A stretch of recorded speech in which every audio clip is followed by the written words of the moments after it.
श्री लिंग महापुराण कथा अर्थात श्री रामलिंग महापुराण कथा।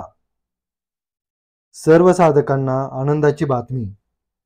भगवान राम, कृष्ण, छत्रपती शिवाजी महाराज यांनी पूजलेले समाजाचे कल्याण करणारे शिवलिंग याविषयी अत्यंत दुर्मिळ, कधीही न ऐकलेली सत्यकथा म्हणजे श्री लिंग महापुराण कथा अर्थात श्री रामलिंग महापुराण कथा।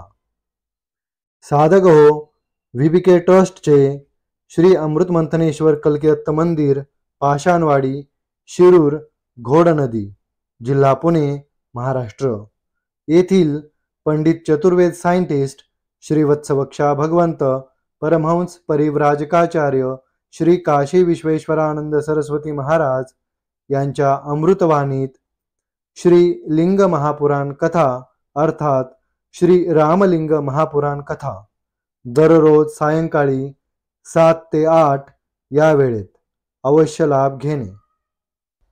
ओम वक्रतुंड महाकाय सूर्यकोटि समप्रभ निर्विघ्नं कुरु मे देव सर्वकार्येषु सर्वदा।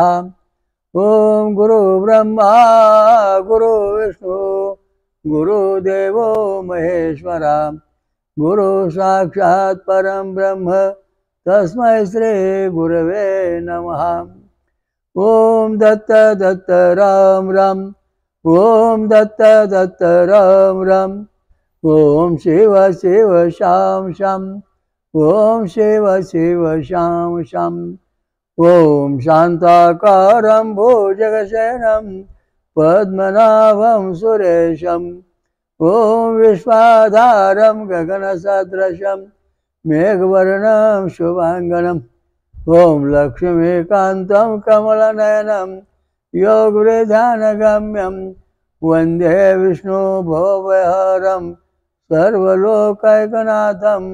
ओम शांती शांती। आज आपण पुढचा विषय सांगणार आहोत श्रीलिंग महापुराण अर्थात श्री रामलिंग महापुराण कथा। त्या कथेच्या आधी आपल्या ईश्वर प्राप्ती करण्याकरता किंवा भगवंताचं दर्शन होण्याकरता भेट होण्याकरता काय करायला पाहिजे। ऊसाचा रस पिऊन उपास केला पाहिजे, पाणी पिऊन उपास केला पाहिजे, दूध पिऊन उपास केला पाहिजे, फळांचा रस पिऊन उपास केला पाहिजे किंवा झाडाची पानं खाऊन उपास केला पाहिजे। अशा दृष्टीने उपासाचे प्रकार सांगितलेले आहेत, कडक कठीण, आणि हे साधना केल्यानंतर ईश्वर प्राप्ती होते असं अनुभव स्वानुभवाचं लक्षण आहे। तर आपण काल पाहिलं कोणी कोणी कसे उपास केले ते।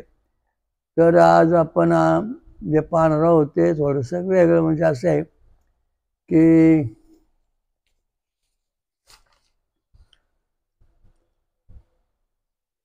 मुनींच्या मार्फत शिवाची स्तुती केलेली आहे। ऋषीगण म्हणाले, दिशांचे वस्त्ररूपा धारण करणारे, दिगंबर अवस्था असणारे, देश हेच वस्त्र धारण करणारे, प्रलयाचे कारण, त्रिशूलधारी, विकट रूपवाले, संसर्ग क्षतीसाठी कुठार स्वरूप धारण करणारे, भीषण व चेहऱ्यावाले शिवाला नमस्कार आहे। विना रूपवाले, ज्याला रूपच नाही, सुंदर रूपवाले ज्याला रूप आहे, विश्वरूप आपला नमस्कार आहे। गजान रूप स्वहा करनेवाले यजमान रूप रुद्रा नमस्कार आहे। सर्व लोकांपासून नमस्कृत ध्येयवाले, स्वयं विनीत आत्मवाले, निरंतर नील जटाजूट धारण करणारे, आपले शरीरात चिताकेश भस्म धारण करनेवाले, नीलकंठ श्रीकंठ नीलकंठ शिवाला बार नमस्कार आहे। हे प्रभू, आपण सर्व देवतांमध्ये ब्रह्म आहेत तथा रुद्रामध्ये नील लोहित आहात। 11 रुद्र आहेत. त्याच्यामध्ये आपण सर्वात मोठे नील लोहित आहात, म्हणजे लोखंडापेक्षा कठीण असणारे आहात. 8 वसु, 12 आदित्य, 11 रुद्र आणि 2 अश्विनी कुमार असे मिळून 33 संख्या, म्हणजे 33 कोटी झाले. आपण समस्त भूतांचे आत्मा आहात. भूत म्हणजे जीव. आपण सर्व जीवांच्या आत्मा आहात, शरीरांचे आत्मा आहात. सांख्यविद आपल्याला पुरुष म्हणतात. आपण पर्वतात विशाल मेरू पर्वत, तसा नक्षात चंद्रमा आहात. ऋषीमध्ये आपण वशिष्ठ आहात, तसा देवतामध्ये आपण देवराजेंद्र आहात, इंद्र आहात. सर्व वेदामध्ये सारूपात आपण ओंकार आहात. सर्व वेदामध्ये सार रूपापासून आपण ओंकार आहात. तथा त्याप्रमाणे त्यापासून सर्व गे स्वरात आपण साम गायन आहात. आता या ठिकाणी भगवान शंकर ओंकार स्वरूपाला सांगितलं. आता आपला जो धर्म आहे, या धर्माला काय नाव आहे व नेमकं, आणि या धर्माचं नेमकं स्वरूप काय? अजूनपर्यंत कोणी सनातन म्हणते, कोणी हिंदू म्हणते. मग हे का धर्म नाहीच असं काय यांचं म्हणणं आहे. परंतु वेदामध्ये ओम खम ब्रह्म असं सांगितलेलं आहे. आणि देवाने सांगितलं परमेश्वराने की हे माझं स्वरूप आहे, ओंकार हा तुमचा धर्म आहे आणि या धर्मापर्यंत तुम्ही वागा. ओम खम ब्रह्म. ओम म्हणजे ध्वनी स्वरूप, म्हणजे निगम. परमेश्वराकडे जाण्याकरता ओम खम ब्रह्म अशी घोषणा केलेली आहे. आणि पुन्हा जग निर्माण होता ब्रह्म खम आणि ओम अशी घोषणा केलेली आहे. हे आगम आणि निगम ही शास्त्र वेदात सांगितलं. ते भगवान शंकराचे लिंग पुराणामध्ये थोडंसं सविस्तर आलेलं आहे. आणि हे वेदामध्ये धर्म आपला सांगितलं आहे. ओम खम ब्रह्म, ब्रह्म खम ओम हे आपली आगम निगम गतीचा धर्म आहे. आणि जे काही धर्म ब्रह्म आहे त्याचा कधी नाश होत नाही, जन्मत नाही. ते मुख्य ज्येष्ठ ब्रह्म आहे. आणि त्याला स्तंभ ब्रह्म म्हणतात. आणि या जीवावरती सगळं जग, तारांग, जीवसृष्टी सगळे फिरते. हा महत्त्वाचा सिद्धांत आहे. मग हा गुरुत्वाकर्षण जे आहे आणि माया आकर्षण जे आहे त्याच्यात थोडा फरक आहे. आता चेंडू घ्या आणि एक दगड घेऊन वर फेका. दोन्ही वर गेले, परत खाली आले. चेंडू खाली पडला, दगड खाली पडला, तो जागेवर थांबला, पुढे गेला नाही. चेंडू उड्या मारीत मारीत मारीत लांब गेला. त्याचं कारण काय? तर माया आकर्षण. चेंडू हे माया आकर्षण आणि तुमचा दगड खाली पडला हे गुरुत्वाकर्षण, जागेवर थांब. याच्या पलीकडे जे आहे, गुरुत्वाकर्षणा पलीकडे जे आहे ते ब्रह्म आहे. आणि त्या ब्रह्म जे आहे हे ब्रह्म स्तंभ आहे, स्कंभ आहे. आणि या सगळ्या जगाला आधार आहे. त्याच्या जीवावर हे सगळं जग फिरतं. म्हणून या ठिकाणी भगवान शंकराला ओंकार स्वरूप मानले, सार मानलेलं आहे. सामगायन, सामवेद म्हटलेलं आहे, सामगायन म्हटलेलं आहे. तर या ठिकाणी की आता आपल्या हिंदू धर्माला आपण मूळ धर्माचं आपलं मूळ नाव काय? ते वेदामध्ये ओम खम ब्रह्म हा आपला धर्म आहे असं भगवंत परमेश्वराने सांगितलं मानवाला. हा तुझा धर्म आहे, याचं तू पालन कर आणि याच्यासारखं वाग. मग हा धर्म कुठून निघाला? वेदातून. मग वैदिक धर्म झाला. मग वैदिक धर्म झाला. ते वैदिक धर्म म्हणजे हा वैदिक धर्म कशा स्वरूपाचा आहे? व सनातन आहे. सनातन म्हणजे संक्षिप्त स्वरूप आहे. व शीर्षा पुरुषा सहस्राक्षा सहस्रपात यातला स. मग नारायण हा तना म्हणजे स्वरूप, शरीर म्हणजे तन म्हणजे कधी नष्ट न होणं असं जे शरीर ज्यांनी धारण केलंय तो नारायण.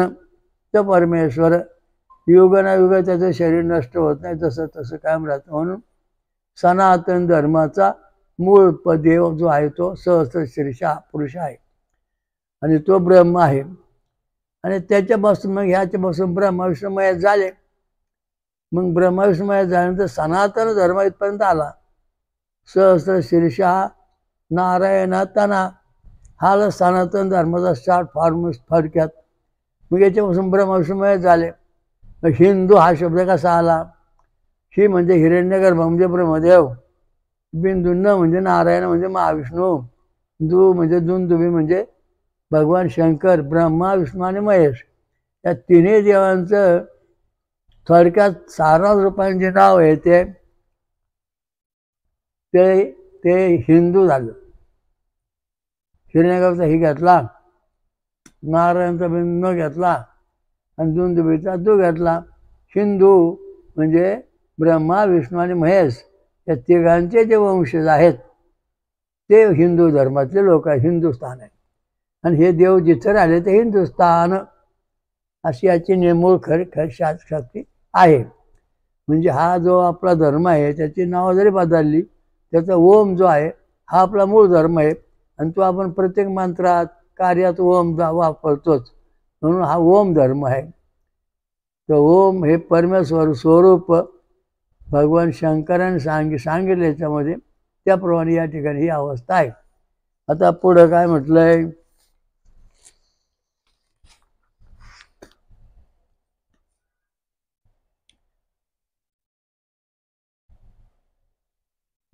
आपण परमेश्वर वन्य पशुमध्ये शिव आहात आणि ग्राम्य पशुमध्ये आपण आयुष्य संपन्न तथा लोकपूज्य बैल आहात, वृषभ आहात. हे प्रभो, आपण असे करा की आपले जे काही विद्यमान स्वरूप आहे त्यामध्ये आम्ही ब्रह्माद्वारा कथित आपले सर्व स्वरूपाचे दर्शन करून पाहू. हे परमेश्वर, आप प्रसन्न व्हा. आम्ही हे जाणून घेण्यात पाहू की काम, क्रोध, लोभ, मोह, विषाद तथा मत हे 5 विकार सर्वांना दग्ध का करतात? हे देव, महासंहार उपस्थित होणे सुद्धा चित्तवाले आपण परमेश्वराने कपाळावर हात सप्त घर्षित करून अग्नी उत्पन्न केले होते. आता या ठिकाणी अग्नीची निर्मिती कशी झाली? तर भगवंताने आपला कपाळावर हात जोरात घासला आणि अग्नी निर्मित झाली. ते खरं सत्य आहे. आणि आपण जर आपल्या कपाळ जोरात घासलं चांगलं गरम असताना, आता तो अग्नी कपाळून तयार होतो. मला आलेला अनुभव आहे. कपाळावर जरा घासलं कपडा पिळतो. कपाळावर जर आपण असं जोरात पानकणीत घासलं मग ते पेट घेतं. म्हणजे आपल्या शरीरामध्ये जी परिस्थिती आहे ती फार वेगळी आहे. अभ्यास करून करून ती अवस्था येते. जर समजा आता डोक्यावर समजा भाकरी भाजू लागल्या, नवेच भाजू लागले, तर कपाळातून ही उष्णता बाहेर काढून घेता येते. त्यामुळे हे सगळं आहे.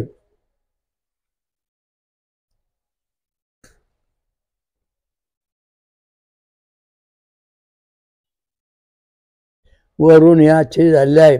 यासाठी हे काम, क्रोध, लोभ, मोह तथा दंभ आदी विभवात्मक विकृत अग्नी तुल्य आहेत. म्हणजे अग्नीसारखे आहे. जशी अग्नी पेटली तसे क्रोध पेटतात. या जगतात जे सावर जंगम जीव एवम पदार्थ आहेत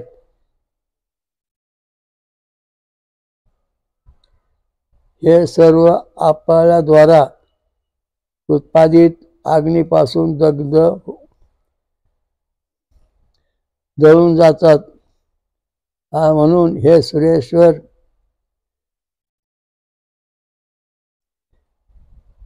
या अग्नीपासून दग्ध झाल्यावर आम्ही सगळं आपण रक्षा कीजिए, आमचे रक्षण करा. हे परमेश्वर, हे महाभाग, हे प्रभो, हे शुभ निरीक्षक, आपण लोक कल्याणासाठी जीवांचे अमृतरूपी जलापासून सिंचत आहात. हे नाथ, आज्ञा का सांगा.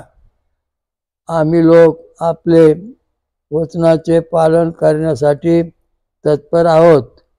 अनंत पदार्थ एवं आपले त्यांचे नामरूपात मध्ये आपण व्याप्त आहात.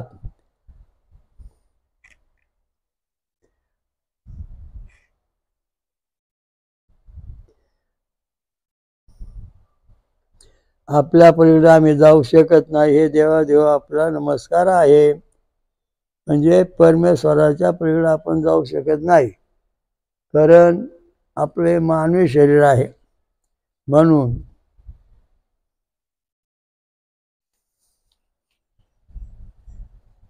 मुनींना शिवभक्तीचा उपदेश नंदीश्वर म्हणाले.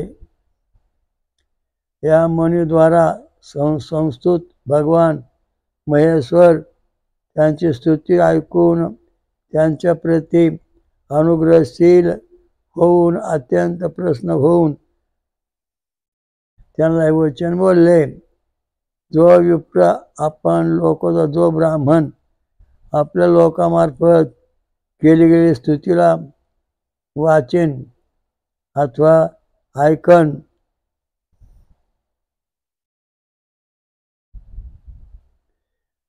जो लोकांना वाचून दाखवीन किंवा जो स्वतः ऐकन, त्याला माझ्या गणामध्ये प्राप्त करून घेतले जाईल किंवा मिळून घेतले जाईल. शिवस्तुती करणारे लोक आहेत, भक्त आहेत, त्यांना शिवगणामध्ये घेतलं जातं. हे मुनिश्रेष्ठ, आपण भक्तांचे हितार्थ आता मी शुभ उपदेश करीत आहे. ह्या जगामध्ये समस्त श्रीलिंग समुदाय माझे शरीरापासून उत्पन्न प्रकृती देवी काही रूप आहे. आणि हे विप्रो सवी पुल्लिंग समुदाय माझे देहापासून उत्पन्न पुरुषाचे रूप आहे. हे प्रो, हे सृष्टी माझ्यापासून प्रादभूत पुरुष प्रकृती या दोनापासून झाली आहे, यात काही संशय नाही, असं भगवान शंकर म्हणतात.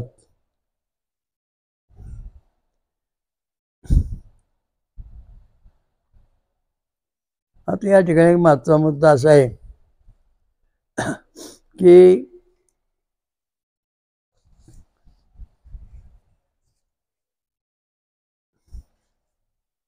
महादेवाच्या शरीरापासून पुरुष आणि स्त्री ही उत्पन्न झाली असं दाखवले. मग आता महादेवाने अर्धनारी नटेश्वराचं स्वरूप धारण केलं. त्यावेळेस निम्म शरीर आणि निम्म पुरुष असं शरीर होतं.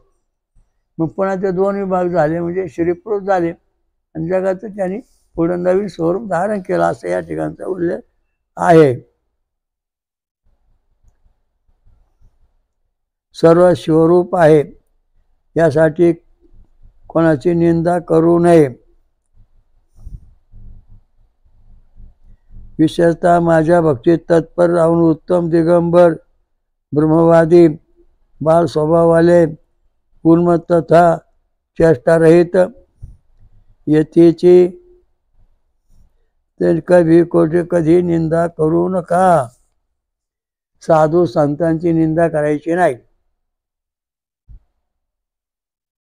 भस्मापासून विभूषित होऊन दग्ध पापवाले इंद्रियजनित ध्यानपरायण नित्य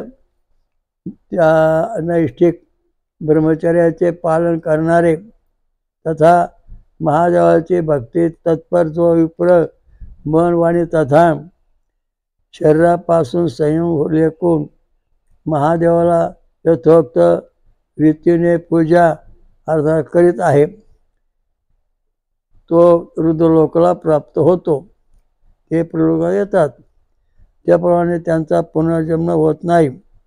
अथवा व्यक्त लिंगवाले शिवाचे ह्य पाशुपद वृत्त परमदिव्य तथा अव्यक्त आहे.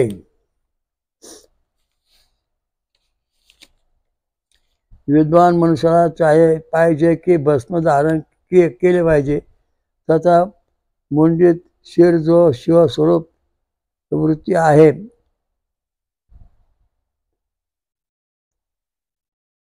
त्याची निंदा करू नये. त्यांच्या बातांचं उल्लंघन करू नये. लोक तथा परलोकात आपलं हित चारणारे असे महात्मा पर न तो हसना चाहे आणि न तो प्रति अप्रिय वचन बोलायचं नाही. जे आपलं हित पाहतात त्यांच्याकरता आपण वाईट बोलायचं नाही, चांगलं बोलायचं प्रयत्न करायची. जो मनुष्य त्यांची निंदा करतो तो मंद बुद्धी साक्षात महादेवाची निंदा करतो तथा जो त्याची नित्य पूजा करताय व महादेवाची पूजा करताय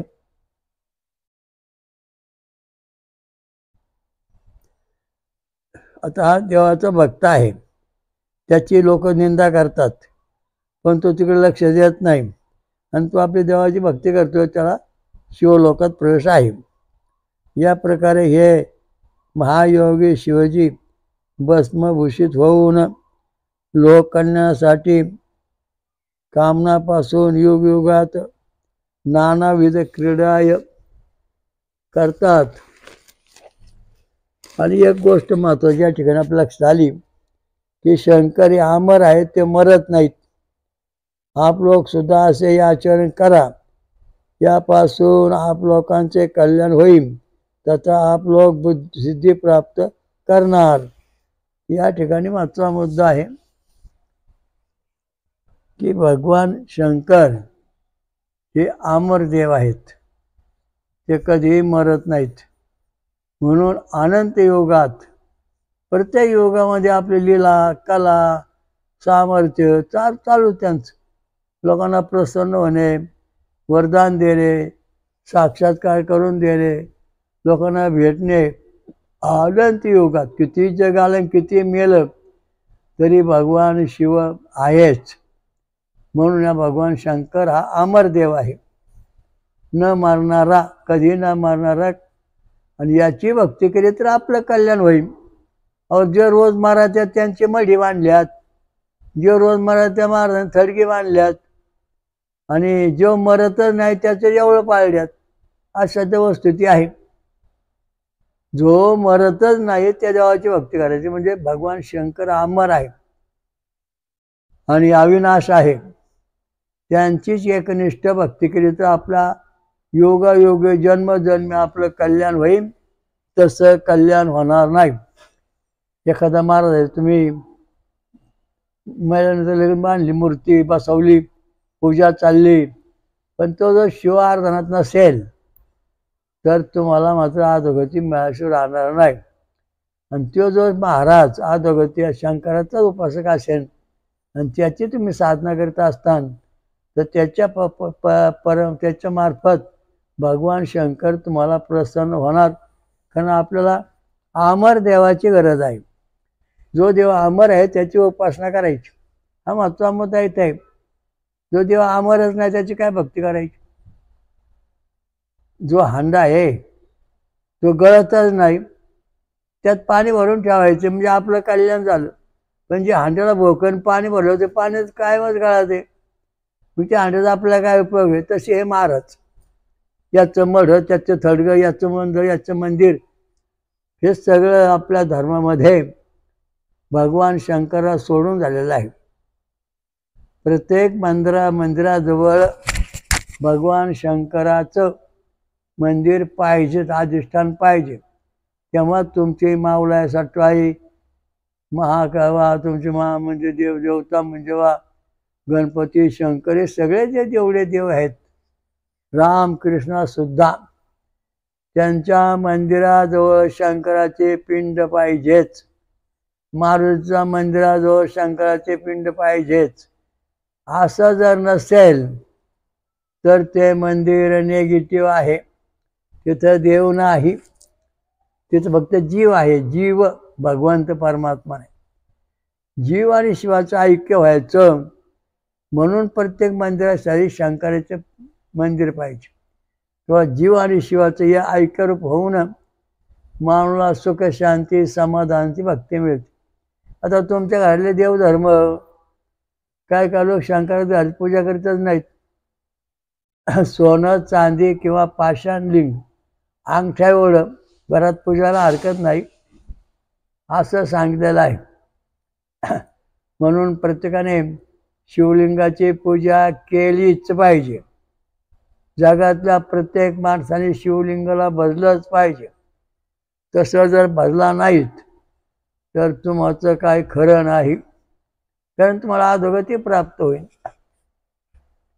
एकदा काय झालं, काही माणसं अपघाताने मेली, काय नाही, जीव गेला आणि त्या सगळे गेले भगवान शंकराच्या कैलासामध्ये. आणि मी आपल्या ध्यानात बसलो होतो, म्हणलं राव ही सगळी अपघाताने मेली माणसं, जीव सगळे गेले कैलासात, आता त्यांना गती मिळाल. भगवान शंकराने मला संदेश पाठवला, तुम्ही पण या म्हणे. म्हणलं मला येता येणार नाही, माझं मानवी शरीर आहे. मग त्यांनी योग शक्ती पाठवून योग मार्ग शरीरातून मी त्यांच्या कैलास आश्रमात पोचलो. तिथं लाईनशीर सगळी उभी केली होती. अपघाताने मेलेले, नदी जीव दिलेले, फाशीवर मेलेले, हिंडी पिऊन मेलेले, अपघात झालेले, मारामारी केलेले, खून झालेले, मारामारी, दरोडे, हे सगळे अशा प्रकारे सगळे जीव तिथं होते. राव बे सगळेजण शंकर भगवानने आर्डर सोडली. बोला. ते सगळेजण म्हणले, महाराज आम्ही शरीर सोडून तुम्हाला शरण आलो, आम्हाला गती द्या. भगवान शंकर काय म्हणले, तुम्ही शरीर अर्धवट सोडून आलेला आहात, त्यामुळं तुमचं शरीर पक्क झालेलं नाही, त्यामुळं तुम्हाला वर काय पाठवता येणार नाही. मग तुम्हाला मी सांगतो तसं करा. तुम्ही तुमच्या घरी जा आणि घरातल्या माणसाला मदत करा, त्यांच्या अडचणी दूर करा. दुसरा मुद्दा, तुम्ही घरात जन्म घ्या, मग पुन्हा आमची भक्ती करा शंकराची, मग तुम्हाला आम्ही वर घेऊ. तिसरा मुद्दा, तुम्ही दिंड्या, पताका, पखवाद या ठिकाणी फिरा, तीर्थयात्रा करा, पुण्य मिळवा. हे मिळाल्यानंतर आम्ही तुम्हाला वैकुंठात किंवा मूळ ठिकाणी घेऊ. हे जर तुम्हाला मान्य नसेल तर भगवान शंकर म्हणाले, तुम्हाला मी पिशाचे येवणी ठेवून देईन, ज्यादा गडबड करायची नाही, चला निघाय थोड, दिली सगळे आकडून. ते असा भगवान शंकराचा निर्णय प्रत्येक जीवाबद्दल कैलासात चालतो. तुम्हाला अनुभव घ्यायचा का, मग तुम्ही घेऊ शकता, योग मायाने जाऊ शकता, तिथे बसता. महाभयाचा नाश करणारे शिव कथित अतुलनीय तथा परमपदाला जाणून त्या मुलींचे चिंतन सांसारिक लोभ तथा मोहापासून रहित होऊन गेले. त्यांनी शंकरजीचे चरणावर शिर राखून प्रणाम केला. अशा प्रकारे शिवाची बात म्हणणे ऐकून प्रसन्न मनवाले ते मुनींनी गंध, पुष्प तथा कुसापासून मिश्रित शुद्ध जलापासून परिपूर्ण विशाल घडापासून परमेश्वराला स्नान करायला लावले आणि पुन्हा ते गूढ तथा हंकारयुक्त सुंदर स्वरात महादेवाची स्तुती गान करू लागले. आता या ठिकाणी मागचा मुद्दा आहे काय, या ठिकाणी एक सांगितलंय घडोपासून, विशाल गडापासून. आता या ठिकाणी आपण जे शंकराला पाणी घालतो ते बाटलीने पाणी घालतोय चालत नाही. तांब्याचा घडा पाहिजे मोठा, आणि त्याने शंकराला पाणी घालायचं. तेव्हा शंकर भगवान प्रसन्न होणार. तसं होणार नाही. तुमची बाटली चाललं पाणी गुडगुड. अशा दृष्टीने तुमचं जे काही शास्त्र आहे ते चुकीचं आहे. लिंग पुराणात सांगितलंय घडामधून, मग घड्यामधून म्हणजे तांब्याच्या भांड्यातूनच भगवान शंकराला पाणी घालून पूजा केली पाहिजे. तसं जर केलं नाही तर तुम्हाला पाप लागणार आणि देव प्रसन्न होईल, त्याचा कोप होणार. गुण येणारच नाही. कवरं पाणी घाला काय नाही म्हणा, कारण भगवान शंकर तुमचं पाणीच घेणार नाही बाटलीतलं. खाय तर तो उपाशी नाही तो उपाशी, अशी जी परिस्थिती आहे ती भगवान शंकराची आहे. घड्यातून पाणी घालायचं त्या शंकराला, मग स्वच्छ करायची शिवलिंग, मग तिचा गंध लावायचा, फुलं व्हायचे सुगंधित. तांबडं फुल शंकराला वाहत नाही, पांढरी फुलं वाहतात. आणि मग शंकराची पूजा करायची मनोभावे. मग आरती किंवा भजन करायचं, आणि मग मग आपला भगवान शंकर प्रसन्न होणार. तुमच्या पायात बुटाडे चपला चालले पाणी घेऊन बाटलीत. काय तुमच्या चुका, तुम्हाला शास्त्रच माहीत नाही. पाशपात वृत्त फार अवघड आहे, त्याचं नियमित चाललाय. आणि त्याच्याकरता पाणी घालताना एवढं बुटकं गाडगं 2 चमचे पाणी मात्र एवढं कोणतं बुडवून ते शंकर घालतं चालत नाही. बडा घडा मोठ्या हांड्यासारखं किलो 2 लिटर 3 लिटर पाणी शंकर घालायला पाहिजे, तेव्हा कुठं चाललं. आणि पाणी घरून आणायचं नाही. ते एकतर विहिरीचं नाही तर नदीचं पाणी शंकराला चालतं. हे तुमच्या घरी जे पाणी आहे ना, हे फिल्टर केलेलं पाणी, ते फिल्टर पाणी शंकर भगवान घेत नाही. हा अत्यंत महत्त्वाचा मुद्दा आहे, त्यांनी तर मानलेला आहे. शुद्ध जल म्हणजे नदीचं विहिरीचं शुद्ध जल. कारण का, त्याचे कारण सांगतो. आता तुम्ही नदीचं विहिरीचं पाणी घेतलं, ते पाणी गरम आहे का गार आहे? विहिरीच्या पाणी घेतल्यानंतर आपण पोट पडतो ते गरम लागणार. नदीच्या पाण्यात हात घातलं ते गरम लागणार.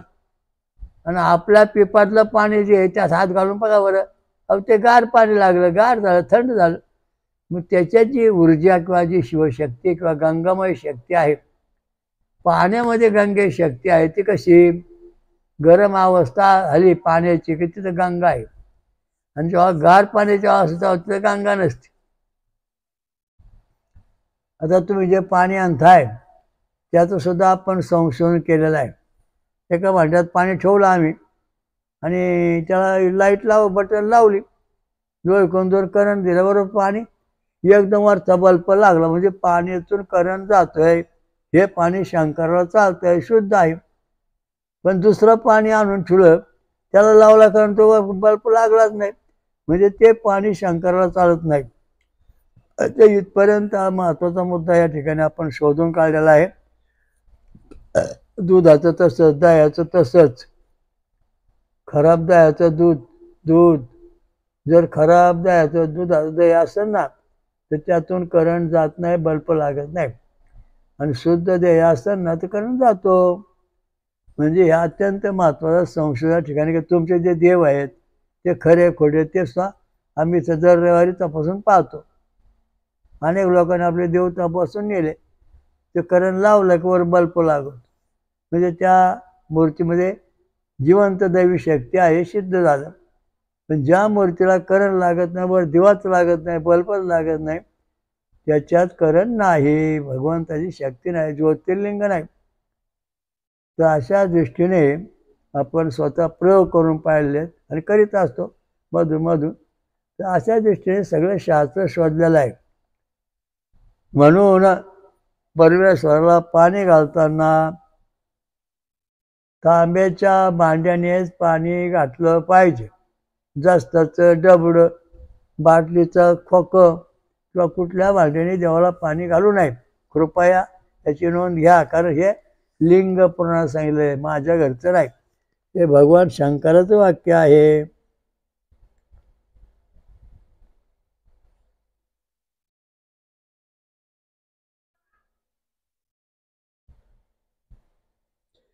महाभयाचा नाश करणारे शिवकथित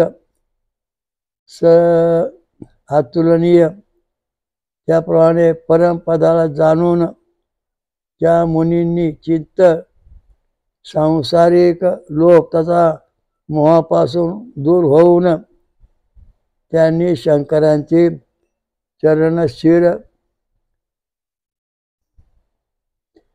शंकर भगवानाच्या चरणावर शिर ठेवून नमस्कार केला, लीनता दाखवली.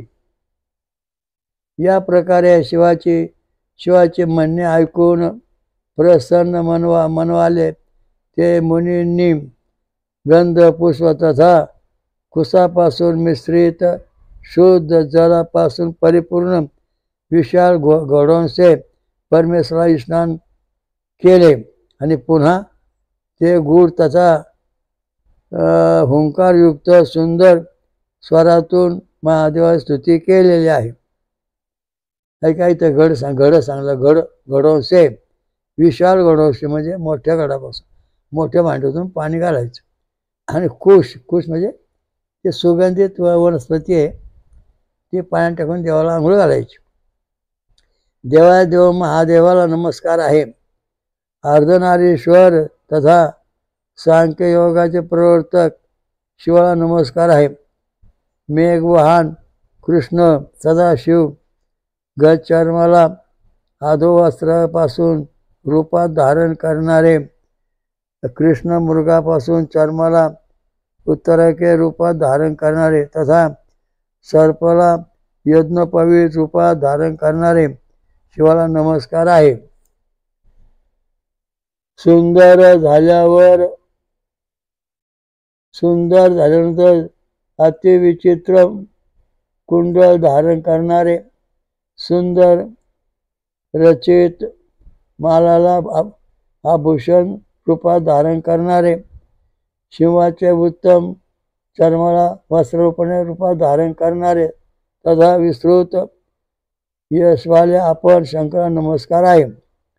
त्याच त्या स्तुतीपासून अत्यंत प्रसन्नता प्राप्त करून महादेवाने त्या मुनींना पुन्हा म्हणाले, हे सुरती मुनीश्वरो, मी तुम लोकांना तपस्यापासून अति प्रसन्न होऊ आहे. आता तुम्ही वर मागा. यावर भृगु, अंगिरा, वशिष्ठ, विश्वामित्र, गौतम, अत्रि, सुकेश, पुलस्त्य, पुलक्रतु, बरेची, कश्यप, कर्म तथा संवर्त आदी त्या सर्व महान तपस्वी मुनींनी शिवाला प्रणाम करून त्यांना वचन म्हणले, भस्मस्नान, नग्नता, वामता, पतिलोभता, काम्य कर्मयोगात प्रवृत्ती, सेव्य तथा असेव्य त्यापासून विषयात आम्ही जाणले पाहिजे. यावर वचन ऐकून परमेश्वर भगवान शिवाने हसत सर्व ऋषीमुनींचे कडे पाहिले आणि त्यांना म्हणाले, ओम दत्त दत्त राम राम, ओम दत्त दत्त राम राम, ओम शिव शिव श्याम श्याम, ओम शिव शिव श्याम श्याम, ओम दत्त दत्त राम राम, ओम दत्त दत्त राम राम, ओम शिव शिव श्याम श्याम, ओम शिव शिव श्याम श्याम, ओम दत्त दत्त राम राम, ओम दत्त दत्त राम राम, ओम शिव शिव श्याम श्याम, ओम शिव शिव श्याम श्याम. ओम स्वयंभू श्रीरामृतमय, ओम स्वयंभू ईश्वर राजा श्रीरामृतमन धनेश्वर कलकत्ता महाराज की जय. स्वयंभू महापंचसागरेश्वरी महादुर्गा शाकंभरी माता की जय. ब्रह्मश्री यात्री की जय. महासती अनुसया माता की जय. सर्व देव देवतां की जय. साधु संतन की जय. धर्म की जय हो. श्री गुरुदेव दत्त. ओम शांती शांती. VBK ट्रस्ट ची योजना बेकारी संपविणे, वेदमंत्र आणि रक्तगट प्रचार करा. समाजाकडून मदत होते. जगभर घरोघरी प्रचार करा. अधिक माहितीसाठी पुढील पत्त्यावर भेट देणे किंवा संपर्क साधणे. VBK ट्रस्टचे स्वयंभू विश्वराजा श्री अमृतमंथनेश्वर कल्किदत्त मंदिर, पाषाणवाडी, शिरूर, घोड नदी, जिल्हा पुणे, महाराष्ट्र. हरिओम दत्त.